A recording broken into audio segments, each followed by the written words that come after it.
are so goddamned afraid of offending somebody by defending democracy. The first 14th Amendment case against Trump is decided, and the Minnesota State Supreme Court wriggled out of both disqualifying him from the ballot and wriggled out of not disqualifying him from the ballot. Chief Justice Natalie E. Hudson says the court will not bar Trump from the Minnesota ballot now because, hey, we're still in the primary stage. No, seriously. Chief Justice Hudson writes there is, quote, no state statute that prohibits a major political party from placing on the presidential nomination primary ballot or sending delegates to the national convention supporting a candidate who is ineligible to hold office.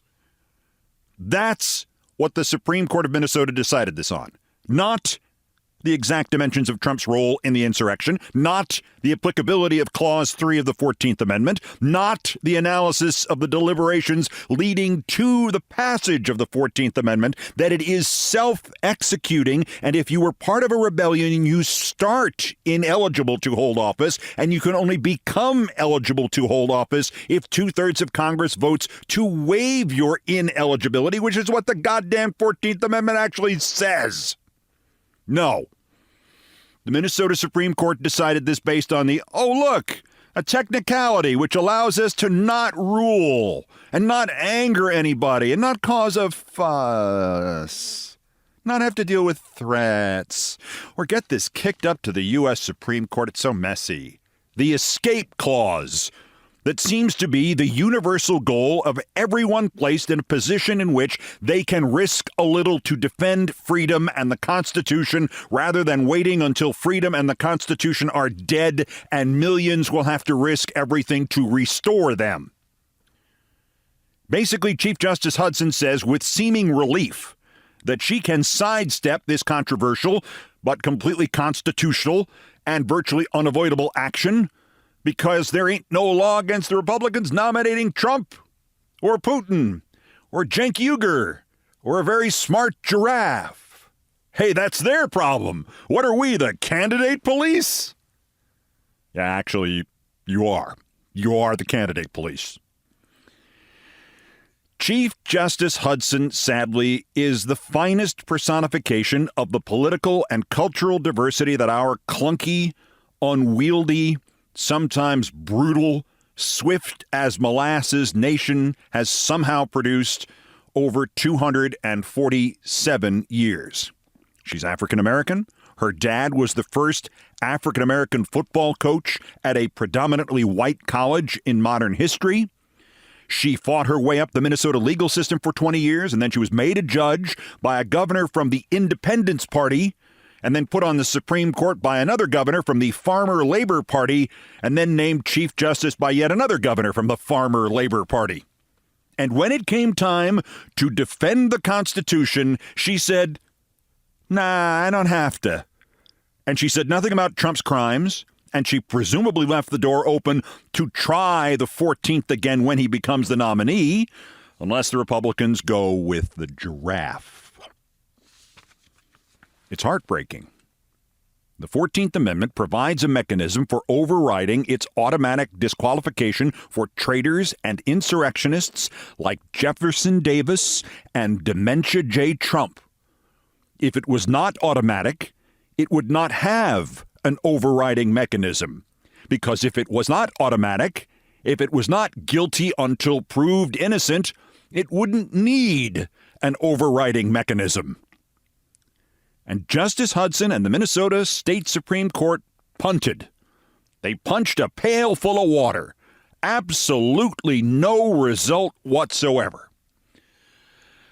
Well, yeah, that's not entirely true, is it? Because naturally, she did hand Trump another lump of raw meat to throw to his cult. The 14th Amendment challenges, said a Trump henchman within minutes of the announcement, are, quote, nothing more than strategic, unconstitutional hyphenated in the statement, incorrectly, by the way, strategic, unconstitutional attempts to interfere with the election, unquote. And then Dementia J, in his role as the most insecure man in the world, posted Ridiculous 14th Amendment lawsuit just thrown out by Minnesota Supreme Court without merit, unconstitutional. Congratulations to all who fought this hoax. 14th Amendment and the Constitution, and for that matter, what our predecessors who survived the Civil War so carefully crafted so it could never happen again, all of them dismissed as a hoax by the most despicable criminal this nation has ever produced. Thank you, Justice Hudson. Thanks for going out on a limb for the nation. Status of the other 14th Amendment cases? Well, Trump's legal team rested its case Friday, having now added a constitutional expert from the Federalist Society, so I'm assuming he was an expert on our Constitution, not that of Weimar Germany's. Their other Colorado witnesses included the retiring Congressman Ken Buck, the day after Trump had trashed him online, Kash Patel, Katrina Pearson, a Trump operative who insisted that it was Antifa that did it, another Trump operative who explained that there was no insurrection on January 6th. So there's a chance Trump is deliberately throwing this case. Final Colorado arguments are a week from yesterday, and then it will go to a jury of 6, 4 Republicans and 2 independents.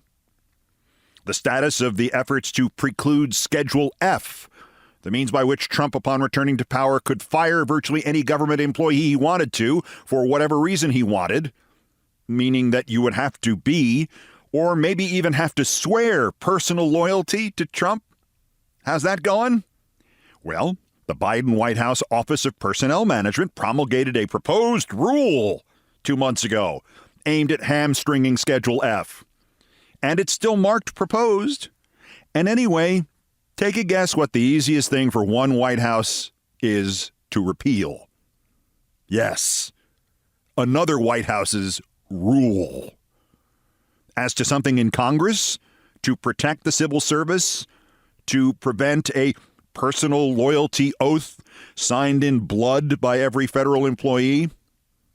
Nothing. Crickets. But anyway, how are you going to get it past House Republicans for whom Kevin McCarthy and Jim Jordan just were not doctrinaire enough? Measures to stop what the Washington Post reported Sunday about officially politicizing the Department of Justice and shoehorning the Federal Trade Commission or say the Federal Reserve, just taking them into some White House department so that Trump would be directly in charge of them. Nothing. Hasn't even been proposed so far. So that even if House fascists killed it, you could use that as a campaign issue next year.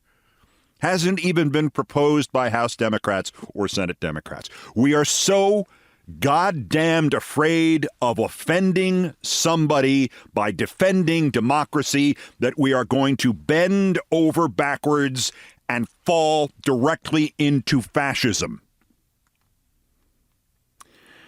There's an extraordinary French film, Les Règles du Jeu, The Rules of the Game. It premiered on July 7th, 1939, 354 days before France fell to the Nazis. It was written and directed by Jean Renoir, and in it he plays the hero's buddy, Octave. And at one point, Octave says something about the corruption and the lack of morals and the just plain lack of effort to stand up for what's right, which is what the movie is about. And this quote from Octave, the point of Jean Renoir's movie, is the quote that has come to symbolize the France that folded like a card table in front of the Hitler onslaught, and the Vichy France, full of more collaborators than the Germans had believed possible. You see, in this world, there is one awful thing, Octave says, seemingly fighting back for a moment, and then he gives up with a shrug. And that is that everyone has his reasons. You see, in this world, there is one awful thing, and that is that everyone has his reasons. We may be the 21st century version of pre-Hitler France. We all have our reasons to just shrug.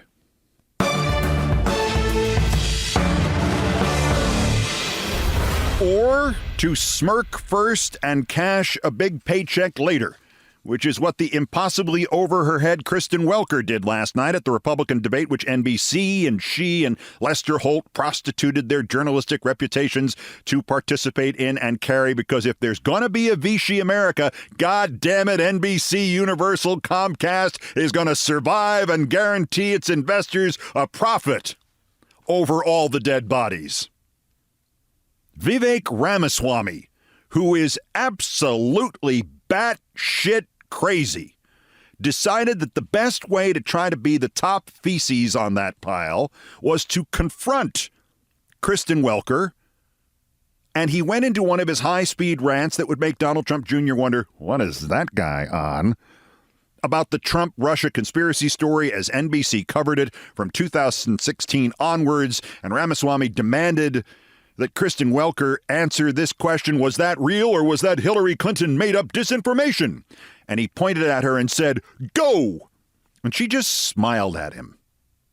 And when she didn't say anything or defend NBC News or defend the news media or defend reality, he went on to insist that the media had rigged the 2020 election, the media had rigged the 2020 election, and it had rigged the 2016 election.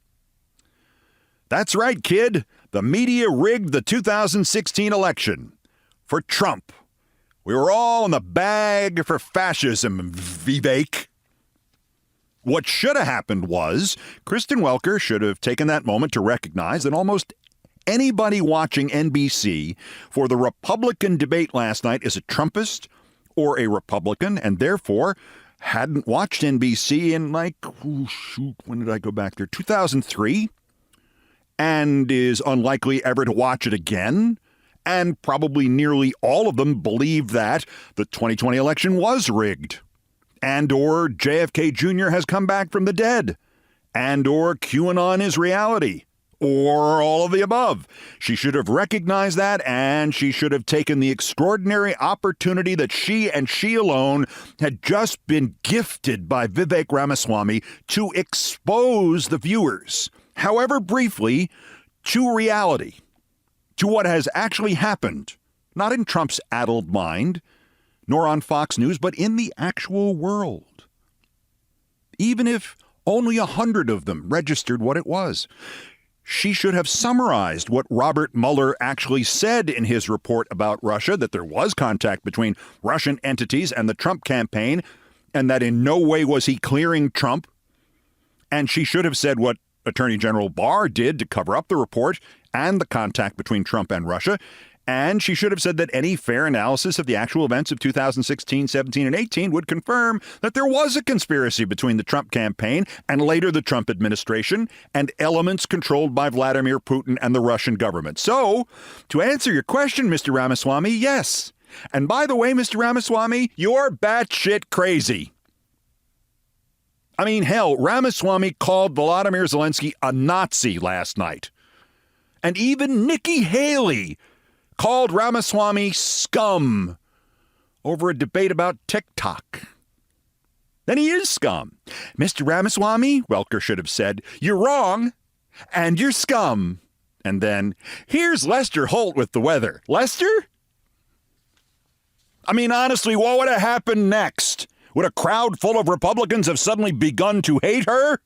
They hate her now. Would a crowd full of Republicans have demanded NBC News fire her? They are demanding NBC News fires her now. Would NBC News have fired her now? What? After they just fired the last guy?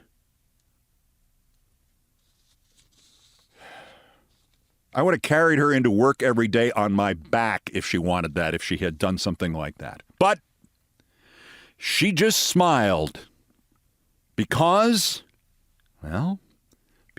everybody has his or her reasons. On the subject of the Republican horse's ass race, that's not even that real, is it? I have been turning this subject over in my mind for 3 days now, and I cannot figure something out. I don't have a starting point. Why did the governor of Iowa, Kim Reynolds, endorse DeSantis. Now, it's like chasing after the Titanic in the fastest ship of 1912 and getting up next to her as the lifeboats are going into the water and getting off your ship and boarding her and saying, gee, look at all this room I have on board the Titanic. I mean, Governor Reynolds is my age, and she did not get a degree from any of the 5 colleges she attended until the year 2016. And she had a couple drunk driving arrests at the turn of the century, but she's not a total idiot, is she?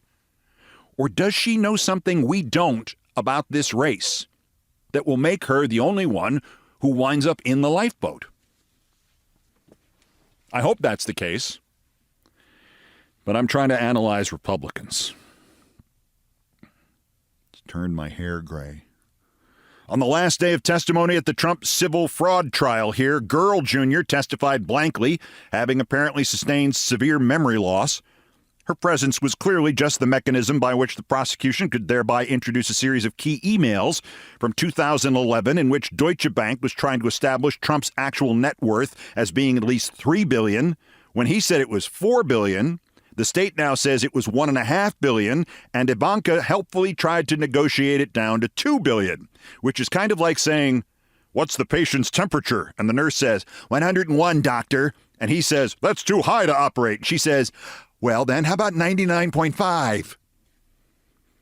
Following up on Tuesday's Democratic kicking of MAGA ass, one result not widely reported on that night, the fascist librarian prosecuting cult, Moms for Hitler's Liberty, lost control of the school board in Penridge, Pennsylvania.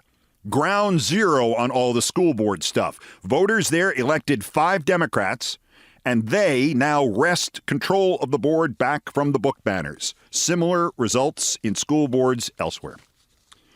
Trump did his usual thing in the postmortem. He pretends, and his cult believes, that he has a switch that controls gravity. Turn it on, turn it off. He did the full and total endorsement thing of Daniel Cameron for governor of Kentucky and Governor Tate Reeves of Mississippi for re-election, and Reeves cakewalked, so he took credit for that. And Cameron got landslided on, so Trump blamed Mitch McConnell. Not a mention of Virginia out of Trump, by the way, which is fine, because it is clear the Republicans have decided on the scapegoat for losing both houses to the Democrats. Guess who? All that is left of him is his vest. You wonder about the RNC. Do we have the right people running the show? Because we're not doing something right. I think that's very obvious. Yeah, Rob, I think you're right in a lot of places. I would say these state level races, RNC doesn't really play a role in voter turnout. That's run by the team on the ground, and that in Virginia is led by Glenn Youngkin. That was Ken Cuccinelli, one of the real sleazebags of Virginia politics, on Newsmax. But the Youngkin donut was not limited to the fringes. On Fox, blonde number 37 said, that was really a loss for the governor. And then Brian Kilmeade said, what an epic failure by Governor Youngkin. Bye, Felicia. One more electoral note. In 2003, Kentucky elected its first Republican governor in 32 years, Ernie Fletcher. A year later, George W. Bush was reelected president. In 2007, Kentucky threw out Ernie Fletcher and elected the Democrat Steve Beshear. A year later, Barack Obama was elected president. In 2011, Beshear was reelected. In 2012, Obama was reelected. In 2015, with Beshear term limited, it elected the Republican Matt Bevin. A year later, Trump was elected. In 2019, Bevin was edged by Democrat Beshear's Democrat son. A year later, Democrat Joe Biden was elected president. I'm sensing a pattern here. Tuesday night, the Democrat was reelected in Kentucky.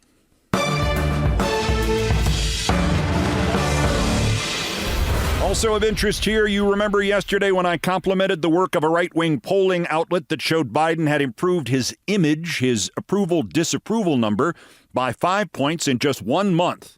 and that the number of voters who ranked his greatest liability, inflation, as their key issue to vote on, that had dropped 6 points in 2 months. Remember that? When I saluted their work and their independence? Well, they've responded by attacking me for quoting their poll accurately. That's next. This is Countdown. This is Countdown with Keith Olbermann.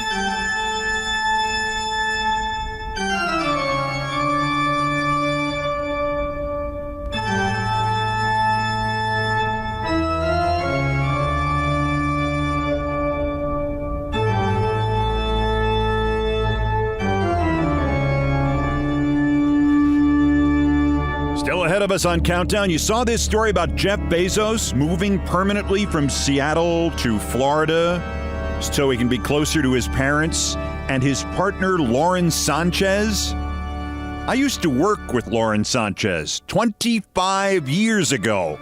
And while all of us at Fox liked her, we used to cringe at the way she never did one interview with an athlete without flirting with him. And then she had one of her interviewees' babies.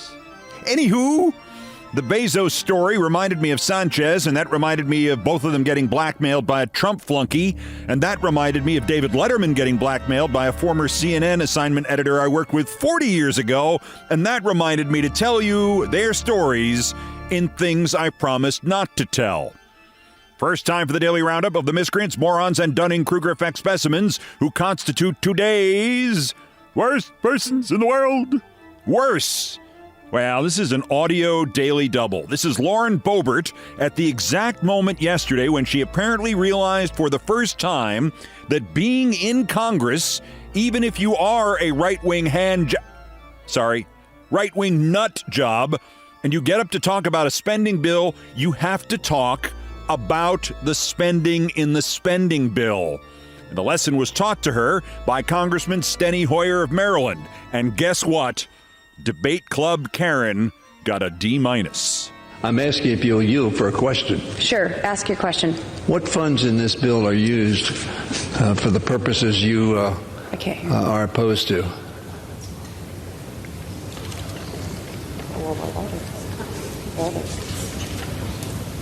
Oh, sorry, I couldn't hear the gentleman. I was getting clarification. This is precautionary.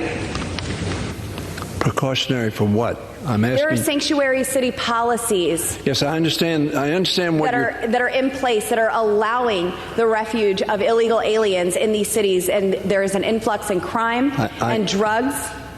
I understand in these cities, and there's no way for these folks to even report what is taking place because they are protected under this fake policy that has been created that is subduing the actual rule of law that we have in the Constitution of the United States. Right? I understand that. But what you said is none of the funds in this bill can be spent for that objective. And that is precautionary. What funds are in this bill to be spent for that objective? I have seen this administration use all sorts of funds to protect illegal aliens. And this is reclaiming my time, Ms. to Boebert. ensure that it will not be. Reclaiming my time. There are no funds in this bill to do that. So this is just an opportunity for you to stand and perhaps speak about an important subject. I understand that, but there are no funds in this bill to accomplish that objective. Not to worry. I'm sure after that disaster, Lauren Boebert will soon be getting a grip on it in public. Worser, Nate Cohn of the New York Times. I fully expect to one day be announcing that the New York Times has merged with the Twitter account New York Times PitchBot because they are now overlapping at least once a month. Tuesday night, with the first good news for the Democrats, Andy Beshear's re-election in Kentucky, the PitchBot tweeted at 7:36 p.m., "Here's why that's bad news for Joe Biden." At 10:33, the PitchBot tweeted, "Democrats did well in today's elections, but if the narrative is they did badly, that could be a problem for Biden." At 4:12 a.m., he tweeted, "Did Democrats do too well in yesterday's elections?" At 5:59 a.m., he tweeted, "Glenn Youngkin's push to take the Virginia legislature failed in both chambers. So why does it feel like Biden is the one who suffered a humiliating defeat?" All pitch-perfect parodies of the Times at its most clueless, both-sidesist tone deafness. And then at 12:30 p.m. yesterday, the tweet came, "There's really zero contradiction between the Biden polling and the results last night," complete with a link to an actual Times article headlined, "Tuesday was great for Democrats. It doesn't change the outlook for 2024. Oh, another perfect satirizing of the Times' unyielding snobbery and shallowness. Except that was not the Times pitch bot that sent out that tweet. It was the Times itself. It was its chief political analyst, Nate Cohn. As predictable as the sunrise, data guys and or pollsters screw it up like 9 times out of 10 and inevitably insist, No, we didn't. Here are more numbers to prove it. See? There's a 3 and over here's a 6. We're right, you're wrong. All we know about the guy behind New York Times PitchBot is that he identifies as Doug J. Balloon, and he once came out of character briefly to reveal he is a college professor somewhere. All we know about the New York Times is that Doug J. Balloon could write at least the headlines to all of the Times' political coverage every day, and he could also write the lead paragraph to all of Maureen Dowd's columns every week. Leading us to the worst, signal polling, and 2 of its principals, Brent Buchanan and John Rogers. You may recall that in yesterday's edition, I reported on their most recent poll, which presented 2 striking and sudden positives for Biden, a 5-point improvement in his approval-disapproval, his so-called image in the last month, and a 6-point drop in voters who think inflation is their key issue in the last 2 months, nearly 10 points in the last 11 months. I complimented Signal Polling on its record on having posted this stuff, even though it is identified as a center-right publisher, and this is unmistakably good news for Biden. Then I complimented them on Twitter and other social media, and I pointed out those 2 results while slamming Nate Cohn for, like the CNN idiot David Shalian, treating his own poll like it was the only poll. In short, I introduced Signal and these guys to you as professionals. Silly me. It is amazing to me that after 26 years of covering this crap, that anything could surprise me anymore. But you know what Signal's response was to my spotlighting and complimenting them? The 2 guys, Rogers and Buchanan, attacked me, defended David Axelrod's panicked analysis of the New York Times poll, and somehow dragged that whiny little transphobe Riley Gaines into this. Honest to effing God, Riley effing Gaines. Jesus suffering F in the middle of the thing about polls and Biden. They also said I didn't know what I was talking about, and I was desperate to find something positive about Biden, and they mocked the idea that Biden's image had noticeably improved since last month by 5 points, which turned this whole thing into farce. Because when I wrote and said that, I was quoting their own analysis of and press release for their own poll. Quote, takeaway 3, Joe Biden's image noticeably improved since last month by 5 points. That's Signal Polling. Remember, they'll deny tomorrow the poll they sold you yesterday. And John Rogers and Brent Buchanan of Signal Polling, such slaves to their own nitwitted ideology that they have to fight back against compliments. Today's worst persons in the pollsters in disarray world.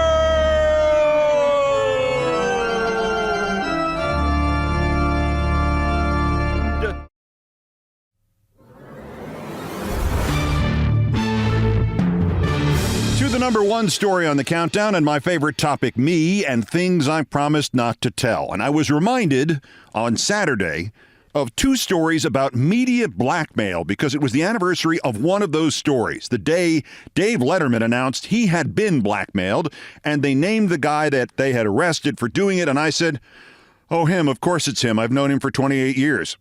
And then there was the bigger blackmail story, and they named the woman who was one of the victims, and I said, oh, her, of course it's her. I've known her for 20 years. That one first.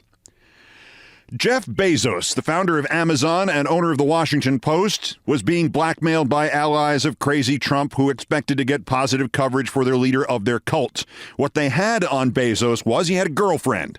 They had pictures. It would cost him hundreds of millions of dollars were his wife to find out. He said, "That'll happen." In February 2019, Jeff Bezos went public, said his marriage was ending anyway. He was sorry about the pain this caused his wife, but he would now give her all she wanted, and the National Enquirer blackmailers could shove it.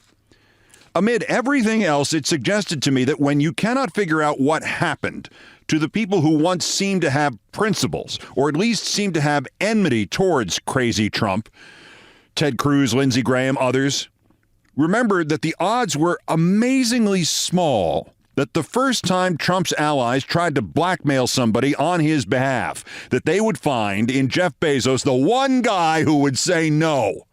On the first try? I don't think so. I have assumed ever since that this process has been utilized for years on Trump's behalf, in business, inside politics, and at its fringes, and that Bezos was not the first victim of this, just the first victim who said, F you, this is why we have F you money. But beneath all that important stuff was yet another occasion where my jaw dropped to the floor and I had to reattach it with Elmer's glue. The woman at the center of the blackmail, the woman for whom Jeff Bezos was going to leave his wife, was named Lauren Sanchez. And like everybody else in this 21st century America, I used to work with her. Lauren was a reporter and sometimes anchor at Fox Sports Net when I got there in 1998, only sometimes. They wrote her a script once that actually read, Roger Clemens' ERA is one of the greatest in his era. And she, of course, read, Roger Clemens' era is one of the greatest in his ERA. She was much better at interviewing Lakers players after games, particularly Shaquille O'Neal, even though he was more than 2 feet taller than she was, and she used to insist on interviewing him standing up. These little visits looked so odd on camera that I remember seeing one of her stories being fed in from the LA Forum, and I asked the producer, are we actually putting that on the air or just onto the gag reel for Christmas? We did not overlap long there after she gave birth to the child of NFL tight end Tony Gonzalez long after she had ended her relationship with him. Lauren Sanchez was hired to anchor the news on Channel 13, which is a station that was apparently created because somebody would always have to be in last place in the news ratings, and it might as well be them. I was back visiting in L.A. in the spring of 2002 and dived in and out of as many newscasts as I could so I could see what my 2 ex-employers there and so many of my old colleagues and rivals were doing. That's when I saw it. The worst, or perhaps the best commercial for a local television news sweeps series in human history, in any language. Sweeps series used to be local TV's bread and butter. During the weeks when the local ratings were tabulated and used to establish who was number one, and thus how much everybody's commercials would cost, each station would do a series of special reports within each newscast. They were designed solely to be advertised, to be sponsored, and to be as salacious or silly or unbelievable or titillating or just as memorable as possible. When I was in local news in L.A. in the 80s and 90s, we had a series at Channel 2 with a very good reporter named Dorothy Lucy, and the series was called The Search for Sleaze. The commercials for The Search for Sleaze showed her riding around in a jacuzzi built into the back of a stretch limo with an old guy with a beard and a couple of bikini models in there, too. That had been, to my knowledge, the low point of the Sweeps series. But now, as I watched in my hotel room in Santa Monica in the spring of 2002, this is more or less what I heard the voiceover announcer say. This week, a special report. KCOP 13 News anchor Lauren Sanchez brings you How to Meet a Baller. Ladies, find out where to meet the athlete of your dreams. Lakers, Clippers, Kings, Dodgers, Angels. Do you want to meet him? Do you want to get to know him? Do you want to date him? How to Meet a Baller this week on the KCOP 13 News at 10 with Lauren Sanchez. How to Meet a Baller. I'm not certain how they restored me to human form from the puddle into which I had dissolved. I do remember calling the desk to ask if it was still Tuesday. It felt like I'd been out cold for several weeks. I was appalled, shocked, chagrined, nauseated, mortified, embarrassed, humiliated, and then I stopped. And as an angelic choir sang in the background, I changed my mind completely. This was not sweeps series madness. This was not a woman debasing herself by teaching other women how to debase themselves, how to meet ballers. This was, for perhaps the first time in sweeps series history, perhaps the first time in local television news history, a true expert, lending her panoramic, learned, comprehensive knowledge about one subject requiring subtlety, insight, insider information, and the selflessness to share it with mere ordinary women viewers. How do you meet a baller? I would never have known who to ask. I never would have known to whom to send my wife or daughter or friend. Not really. I knew there were experts. There were scholars. There were fonts of wisdom. But Lauren Sanchez was the Einstein of meeting ballers.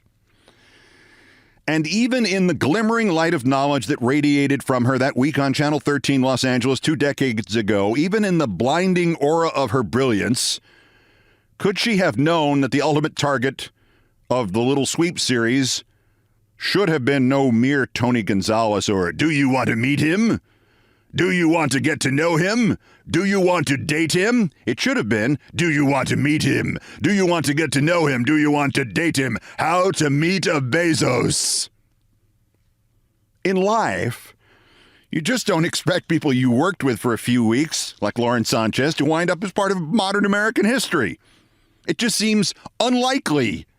Not that they could be involved in a blackmail story like hers, and she was a victim, but that you could have known her. And yet for me, this was the second time.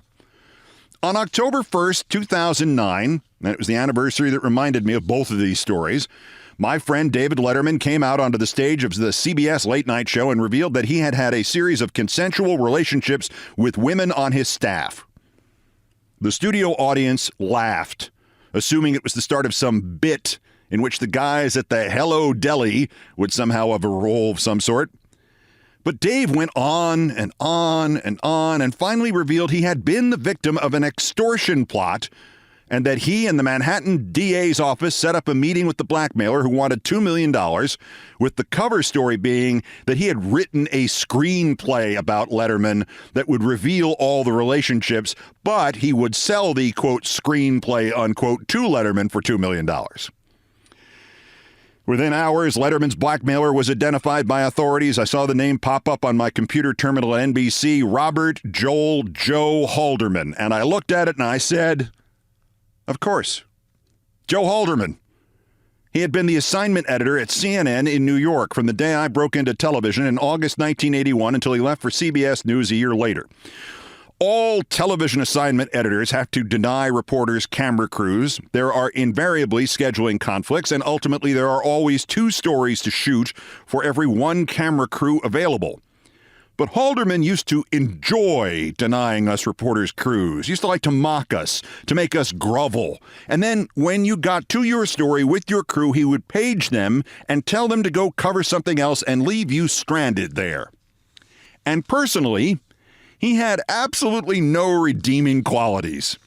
If you could travel back in time to the 22 or 23-year-old me and explain who David Letterman would be and what his fame would be like and how I'd be a guest on his show one night when a presidential candidate canceled at the last minute and how somebody I already knew and had worked with at age 22 or 23 would try to blackmail him over staffers he'd slept with, and could I would have interrupted you by that point and said matter-of-factly, oh, it's Joe Halderman, right? Of course, Halderman, total creep. You say he blackmails this letterbox guy?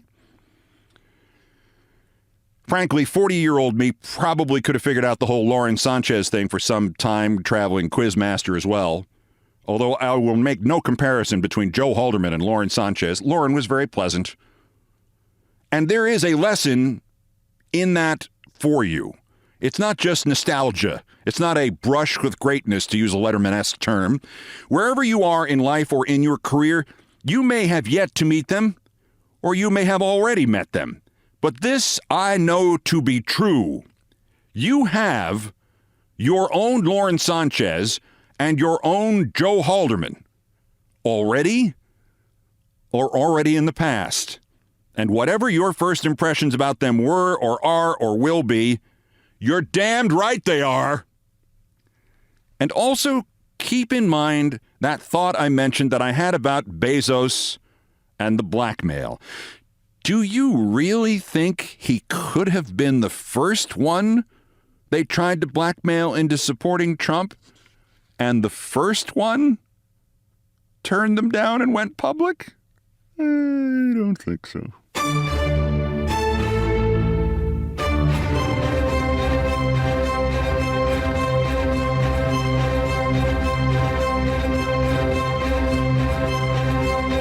I've done all the damage I can do here. Thank you for listening. Countdown has come to you from the Vin Scully Studios at the headquarters of the Olbermann Broadcasting Empire in New York. Joe Haldeman. Oh, my God. Countdown musical directors, Brian Ray and John Philip Chanel, arranged, produced, and performed most of our music. Mr. Chanel handled the orchestration and the keyboards. Mr. Ray was on the guitars, the bass, and the drums. It was produced by TKO Brothers. Other music, including other Beethoven tunes, arranged and performed by the group No Horns Allowed. The sports music is courtesy of ESPN Incorporated. It was written by Mitch Warren Davis. It is called the Olbermann theme from ESPN2. Our satirical and pithy musical comments are by Nancy Faust, the best baseball stadium organist ever. Our announcer today was my friend Kenny Mayne. Everything else was pretty much my fault. So that's Countdown for this, the 1,038th day since Dementia J. Trump's first attempted coup against the democratically elected government of the United States. Convict him now while we still can. The next scheduled countdown is tomorrow. Bulletins as the news warrants. Till then, I'm Keith Olbermann. Good morning, good afternoon, good night, and good luck.